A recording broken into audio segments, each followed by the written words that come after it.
Kagabi sa Pinoy Big Brother Celebrity Collab Edition, kinilala ng housemates ang bagong pasok na sina Shuvi at Cyril. So what's the biggest misconception about you? Ano ba misconception? Ako na lang, ang tagal mo. Just because of the way I express myself sa pananamit, feeling ng tao, wala akong self-respect. Ganyan din. Kasi island girl ako, so sanay ako mag two-piece. Team Rusty. Nabuo na rin ang panibagong magkakapares. Over. Wins. Ngayong gabi, isang namumuong tensyon sa pagitan ng ilang housemates ang dapat abangan. May gusto ka bang patunayan sa akin, Josh? Magjo-joke ka sa akin na saan ilalagay yung sopas sa jug ko. Hindi ako nagsabi nun, bro, ah. I heard someone said that, eh. Hindi mo pwede pakita sa akin na kinakaya-kaya mo lang ako. Kung may problema ka sa akin lang, kausapin mo ako. Huwag sa harapan ng iba. Mataas respeto ko sa inyo. Pero kung magbibiro kayo sa akin, biruin niyo sa harapan ko, huwag sa ibang tao. Para sa akin kasi medyo bullying din yun eh. I've never bullied people. So please don't call me a bully. I did not like you outside. Straight up. Dito pa rin sa Pinoy Big Brother Celebrity Collab Edition. Sa panibagong umaga ng housemates, Sikat na sikat ang Pinoy, kahit saan mapunta. Kitang-kita mo naman ang kagalingan, no? Morning, Ate Mika. Morning. Morning, Ate Clam. Morning, Ate Bianca. Anong oras ka pumasok? Nahirapan ba kayo matulog noong una? Shems. Masyado ba tayong feel at home? samantala si Shuvi nakipagsabayan naman sa workout ng boys.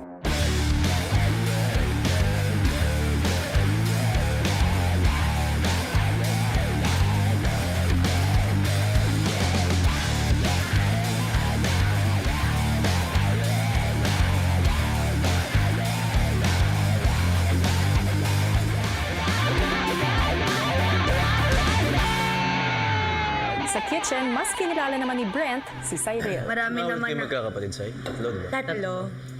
Panganay ka ba? Tapos ang laki ng age gap namin. Yung sumunod sa akin, 8 years yung age gap namin. So ano ako, di ba? 21 ako. So 12 yung sumunod. Tapos yung sumunod sa kanya, 6. Kaya sobra talagang motherly ko. Pero ikaw, kasama mo pa rin yung family mo. Like, doon ka pa rin nakatira. Sobrang extended kami dati. Yung Mga tita ko, relatives lola mo ko, talaga. tapos bumukod na lang kami. Pero kabilang street lang. Ayaw namin pa rin silang iwan. Siyempre yung lola ko matanda na. Maya-maya pa, sina Shuvi at Esnir ay nagkukwentuhan tungkol sa kanilang childhood dreams. Ikaw na ba lalaki sa magkakapatid? Oo. Ate, imagine lahat ng mga kapatid ko nag-majorette. Tapos grade 1 to grade 6, mother majorette na siya bakla. Ako grade 1, nilagay ako sa snare drums. Hindi ko talaga siya kaya kasi hindi pang bakla yung drumstick. Uy, ako din! Baka pero yung papa ko yung trainer. Ganyan. Tapos like, kaya napangalan ako after is snare drums. Snare drums. Ah, yung isneer na. Oo. Nung bata ako, ugly duckling talaga ako, babe. Kaya mga naman anak ko, mag-majorate ko, ayun sila, ade, layers ka. Simto. Grabe, walang tigil ang chikahan, mataas na energy at saya sa loob ng bahay ni Kuya ngayon. Syempre sa pagpasok ng dalawang bagong housemates na sina Shuvi at Cyril. Pero syempre sa pagsisimula ng Holy Week, ano kayang paraan ang gagawin ni Kuya para magkaroon ng panandali ang quiet time ang ating mga housemates. Syempre malayo sa ingay na mundo ng showbiz na kanilang ginagalawan. Yan ang ating aalamin ngayong gabi. Hello Philippines and hello world! At magandang gabi mga kapuso at mga kapamilya. Ate B, ito na talaga. Relate tayong lahat dyan because as celebrities, yung industry natin talagang hindi mawawala yung ingay mula sa ating trabaho, tapos yung mga iba't ibang opinion pa ng mga nanonood sa atin. Ang tanong, ano nga kaya yung epekto sa ating mga celebrity housemates ang ingay na ito at anong leksyon kaya yung maituturo sa kanila? Pilipinas at Team Online, narito ang kwento. Ipinatawag ni Kuya ang dating magkaduo na sina Will at Clarice sa confession room. Will at Clarice, meron akong ipapagawa sa inyo. Housemates. Bilang mga celebrities, mas maingay ang mundo para sa inyo lalo na sa social media. Para sa kanilang task, kailangan isulat ng mga housemates sa espasyo sa kanilang mga larawan ang pinakamatinding bashing na natanggap nila bilang celebrities. At kailangan nilang ilahad ang kwento nito sa kanilang mga kasama. Walang pressure guys, hindi naman kailangan matindi. Kung sa inyo yung pinaka naka-apekto, 'di ba? Kahit pamaliit sa iba, isulat nyo. Game kayo guys. I know, medyo mahirap siya. Anong color maganda? Kahit ano. Kasi re-refresh natin sa utak natin kung ano man yun. But So hard. yeah. Habang nagsusulat ang lahat, ang kaduo ni Clarice na si Mika kapansin-pansin ang pagbabago ng emosyon.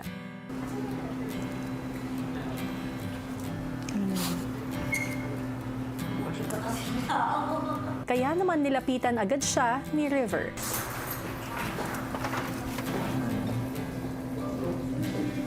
I'm gonna share it.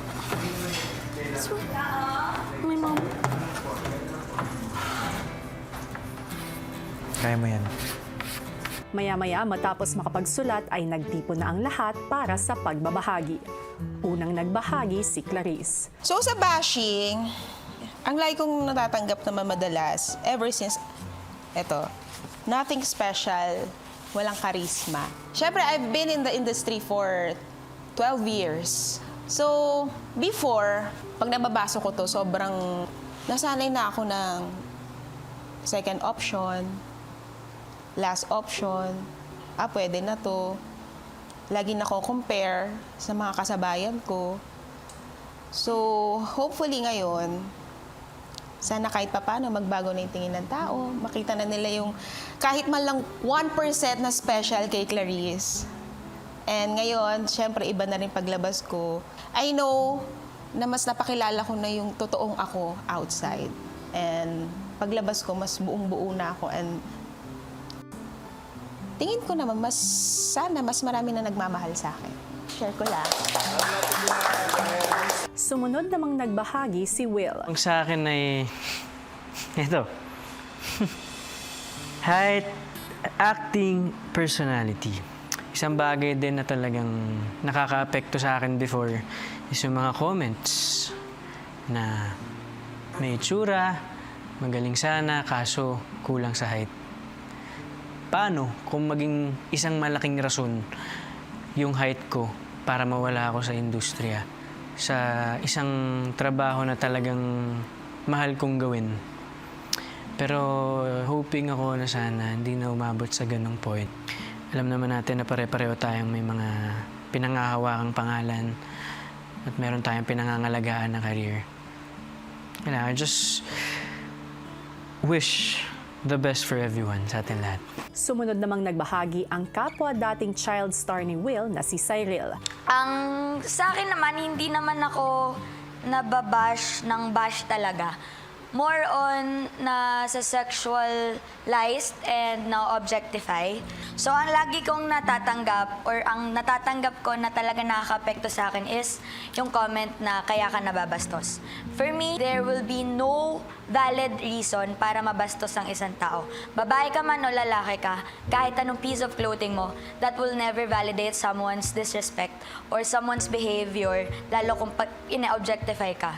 Naapektuhan ako kasi dito ako nangangati magsalita. Talagang papamukha ko sa'yo na hindi tama yung sinasabi mo.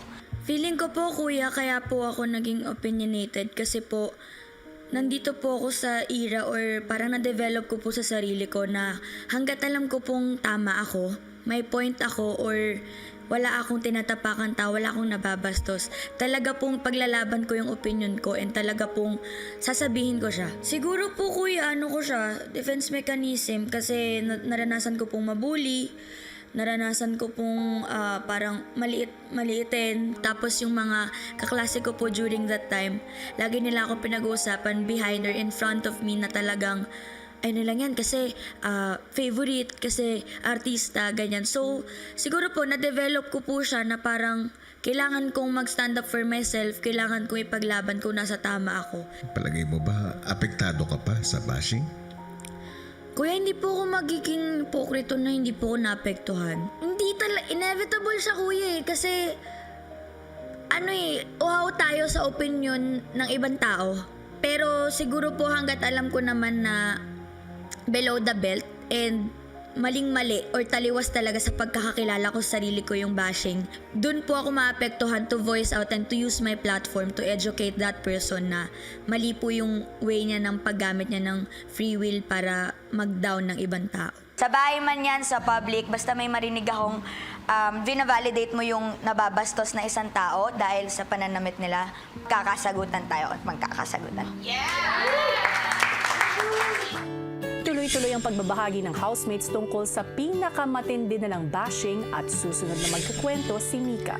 Alam niyo naman, sobrang dami kong bashing na nababasa everyday. Out of, hindi ko alam, million na siguro na hate comments na nabasa ko. Ito yung pinaka may impact sa akin. And nabasa ko siya 2018 pa ata to or 2019. Walang kwenta yung nanay mo. Pag nabash ako about sa sarili ko, okay lang. Like, masaktan ako, pero iba kasi yung impact sa akin pag family ko na. And hindi lang kasi ako yung nakabasa, mama ko din. Tapos, yung video na to is about sa pinrank ko yung mama ko. Bata pa ako nun, high school pa ako. Pinrank ko yung mama ko na hindi ako gagraduate. Kasi kami na mama ko, may usapan kami na pwede ko nang gawin lahat ng gusto ko kasi may tiwala naman sila sa akin pagka nakagraduate ako. Pero ilang months yun nawala talaga siya hate comments. Tapos merong isang content creator na nag-react dun sa video. Hindi daw kami proud na Pilipino kami, na nag-abroad lang kami, ganito na daw yung sinasabi namin about sa Pilipinas and everything. Parang napalawak niya yung sinabi ng mama ko. So nabash yung mama ko doon and nakabasa ko to. Mama ko kasi, masiyahin kasi siya, tapos hindi niya talaga papakita pag nahihirapan na siya. Simula bata kami, ganun siya. So, hindi namin, never mo makikita kasi sa mama ko yung struggle. Kahit sobra siya nag-i-struggle. Nanay ko po kasi talaga yung hindi sumuko sa pamilya namin. Nilalaban niya yung pamilya namin kahit na sobrang imposible na niyang mabuo. May time na ganun, pero siya na lang lumalaban, pinagdadasal niya. Kaya masakit para sa akin na masabihan yung nanay ko na walang kwenta kasi buong buhay ko, kuya, may kwenta siya. Kasi ako, okay lang ako mabash, kahit ano pang ma-receive ko, pero kasi yung pamilya ko, hindi sila built for this. Ang nakuha ko siguro doon is, meron lang talagang mga masamang tao sa mundo. And you just have to be kind. Just like my mom. Gaya ni Mika, malaki rin ang naging epekto kay Vince nang natanggap niyang komento. Family ko, yung pinakamataas yung pride ko. Ayoko pag natatapakan sila o may sinasabi tungkol sa kanila. Ito yung sinabi sa akin, hindi siya comment, nag-reply siya sa story ko. Doon ko siguro mas na-feel na mas masakit. Mas kaya kong tanggapin kapag tungkol sa akin. Pero hindi ko kaya kapag sa mga taong mahal ko. Bakit ka emotional ngayon, Vince? Anong naalala mo? Siguro na namimiss ko lang din yung magulang ko, yung mga taong mahal ko sa buhay. Madami kaming pinagdaanan na sa tingin ko, lumakas kami. Na napatunayan namin sa isa't isa na kahit anong mangyari, walang bibitaw sa amin. 2015 po kasi, na-aksidente po yung kuya ko. Nakomatos po siya ng halos isang buwan, tulog po siya. Masasabi ko po na nagka-problema yung parang relationship namin nung bata ako. Hindi siya yung naging best brother sa akin. Pagkatapos po ng aksidente, na mas naging open na ako, nasasabi ko na po kung ano yung nakakamdaman ko towards sa kapatid ko. Ayoko po mag-regret na hindi ko po nasasabi yung mga bagay na gusto kong sabihin kasi hindi mo alam kung hanggang kailan mo lang sila makakasama sa mundong to. Mas okay na sa akin na lang, basta wag lang sila. Si Bianca naman ang sunod na nagkwento. I usually hear two things. So number one, it's maarte.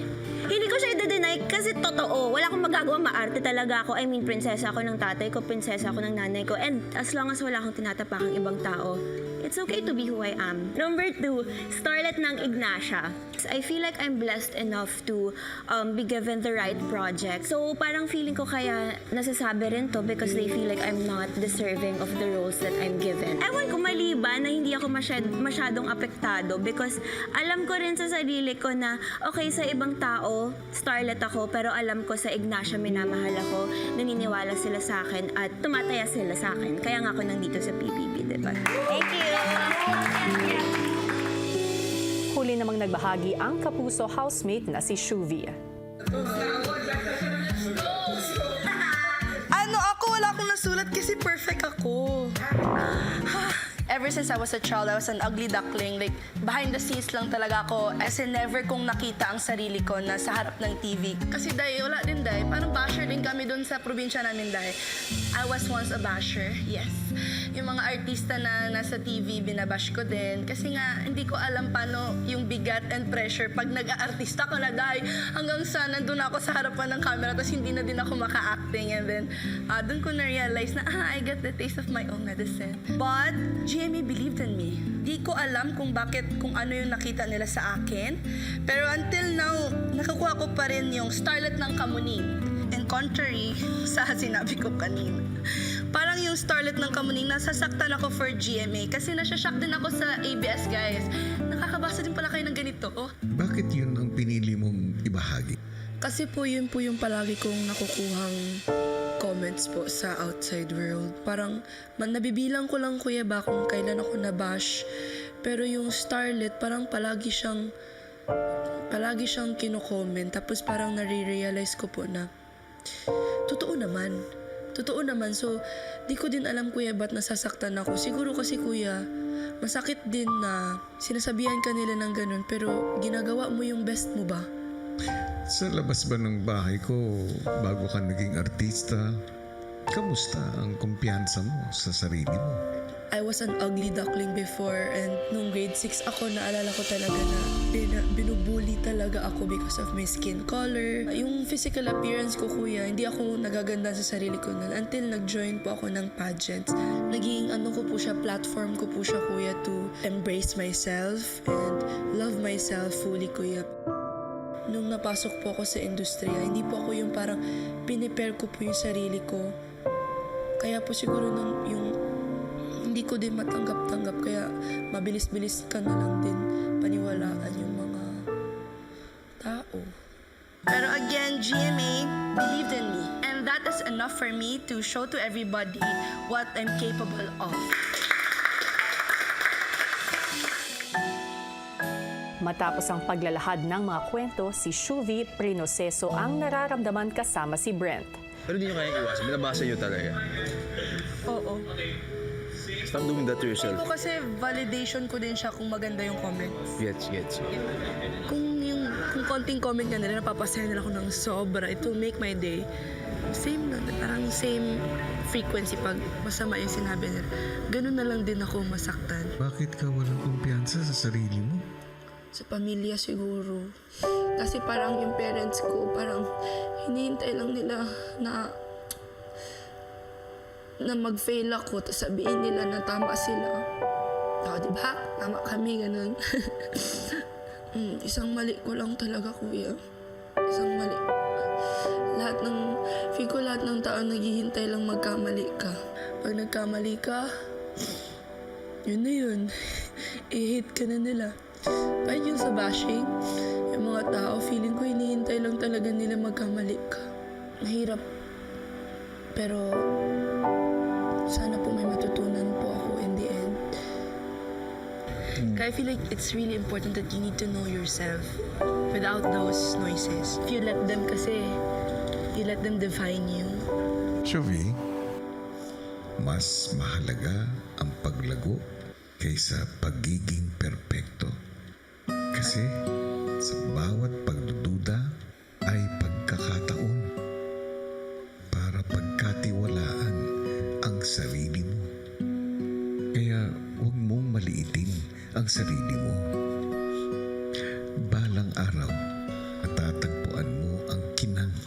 sa loob ng sarili mo.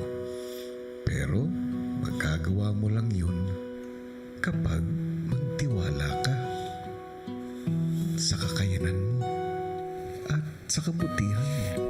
Bago ang Holy Week break, narito ang mga dapat abangan. Ang panibagong weekly task na susubok sa ingay ng bahay. Magkakaroon lamang kayo ng kabuuang 20 hours para makapagsalita ngayong Semana Santa. Guys!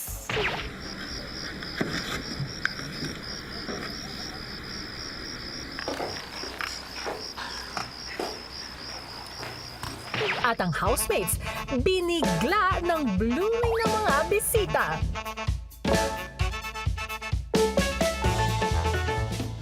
Ayun na nga, Gabby, mahalagang leksyon ng pagkilala sa kanilang tunay na sarili. Sa kabila ng lahat ng ingay ng mundo, yan ang natutunan ng ating mga housemates sa task na ipinagawa ni Kuya sa kanila. Pero kung kinaya nilang harapin ang mga ingay at opinyon ng ibang tao tungkol sa kanila, paano naman kaya nila haharapin yung mga bagay na hindi nila nagugustuhan sa isa't isa? Ayun na nga, Ate V, tension is brewing again sa loob ng bahay ni Kuya dahil, naku, meron nga ba ulit nagkakapipunan? Sino sila? Ang buong kwento, narito, panoorin natin lahat. Si Vince kinausap si Brent tungkol sa insidenteng nangyari kasama ang mga boys. I mean, gusto ko lang magsabi sa inyo kung ano yung naramdaman ko. At gusto ko lang din sabihin na mali yun. Oo, bro. Parang, baka pwede may kwento sa akin para mas maintindihan ko. Kasi kagabi, nagtatanungan kami, anong magandang pangalan? Kaya gano'n. Sabi ko, sa amin ni Vince kaya, Brins, basta yung mga gano'n. Tapos sabi, hindi ko alam kung si Josh or hindi ko alam talaga kung sino sa kanila. Parang, Brent, gano'n. Vince? Ha? Brent. Oo. Brent. Tapos yun na. Parang naging biruan na siya. Tapos kaninang umaga, nabring up ulit.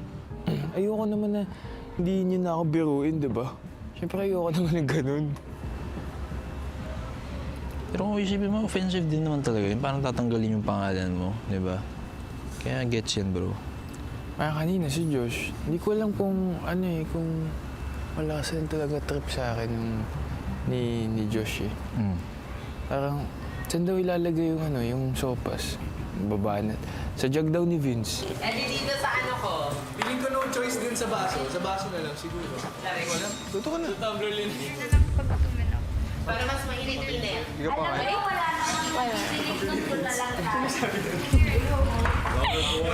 Si Josh po yung last na nagbiro sa akin ng masama din ng pagkakatanggap ko. Hindi ko lang din talaga na-appreciate yun kasi medyo mabigat na nga yung pakiramdam ko. Tapos dumagdag pa yun, parang, ano to? Nagbibigon na? Nanggagang up na ba tong mga to? Maya-maya, si Esnir kinausap din si Vince tungkol sa naging biro nito sa kanya. Aside kay Brent at si Vince, Brent pa rin. Di ba gumanon ako? Dalawa yung sinabi ko that time. Pag si Brent at si Vince, Brent. Pero pag Shuvie at si Vince, Shuvie pa rin. Nasabi ko po yung joke po na narinig ko po sa garden area, kinagabihan po kuya, na mas maganda pag Brent na lang daw po kuya. Akala ko talaga, alam mo na yung joke na yan sa mga lalaki. Last night kasi tumatawa-tawa talaga sila dito sa garden area na. Pero mali lang din talaga yung pagtanggap ko. Gets mo ba? Hindi din valid ka din kasi syempre parang na-erase ka sa gets, parang sa duo, parang ikaw nakalimutan ka, feeling mo parang buhat na buhat ni Brent yung lahat, parang ganon. Sorry, Vince. Okay lang yun. Ano lang din talaga, like, importante lang din talaga sa akin na masabi ko yun sa'yo. Kasi ayoko talaga ng, like, may tinatago. And syempre gusto ko i-handle itong bagay na to na pinaka-mature. Parang mas gusto ko na binibiro lang ako sa harapan ko kaysa ibiro na pala kasi yung biro kasi na ganun, pag yung hindi alam na ng tao, parang feeling ko parang baka bullying na yun eh. Which is parang mali na yun. Si Vince nakahanap ng tiyempo para kausapin ng boys sa bedroom. Guys, meron na ako i-open up. Since lahat naman tayo dito, lalaki, like, alam mo yun, yung bonding natin, like, syempre gusto kong pakatotoo sa inyo. Yung time na nagtanong ako kay Brent about yung sa duo name, hindi ko lang na-appreciate yung joke na yun. Siguro kasi hindi ko maintindihan kung ano yung purpose ng joke na yun. Looking around the room po, parang lahat ng boys nagulat din actually. Because we didn't really expect it that he was feeling that way. Hindi ko talaga na-appreciate, tsaka nasaktan ako dun. Siguro mas masakit pa is joke pala siya kahapon na hindi pa nasasabi sa akin. Gets ba? Like, behind my back yung joke. So, para sa akin kasi medyo bullying din yun eh. Para sa akin, kaya ako gusto kausapin kasi gusto ko sabihin sa inyo na mali yun. Na hindi maganda na ginagawa yun sa ibang tao. Siguro, idagdag ko na din sa'yo bro yung joke mo din kanina. Iba lang din talaga yung dating sa akin. Kung may gusto ka bang patunayan sa akin, Josh, na mag-joke ka sa akin na saan ilalagay yung sopas sa jug ko. I was in the toilet po, yeah. And when I came out, may narinig ako nagsabi, oh, lagay niyo yung sopas sa flask ni Vince. May gumanon po eh. So, asar-asaran lang yun, joke. So sabi ko rin, oh bro, gumanon na lang ako. Or lagay mo sa flask mo. It's like, asaran lang na ganun. And he pointed me out in front of everybody. Hindi mo kailangan ipamukha sa akin, bro. Gets. Yun lang naman. Alam ko, kengkoy ako. Kaya ko yun, kengkoy. Pero hindi mo pwede pakita sa akin na kinakaya-kaya mo lang ako. Mataas respeto ko sa inyo. At syempre, pag nagbibigay ako ng respeto, humingi din ako ng respeto pabalik. Kasi ganun ang lalaki. Tungkol kahit saan.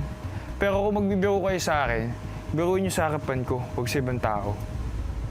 Kasi ibang usapan yun. Sa akin naman, these days nga, simula nung nag-inuman nga kayo, ayoko na ma-FOMO na sa inyo, ayoko na ma-left out na sa inyo. Kaya lahat ng mga jokes nyo dito, lahat ng mga inside jokes natin dito, ewan ko kung pansin nyo, sinasakyan ko talaga siya. Parang sa sobrang gusto ko maki-join sa inyo, parang minsan hindi ko din napansin or like na consider na nakakasakit din pala siya ng iba.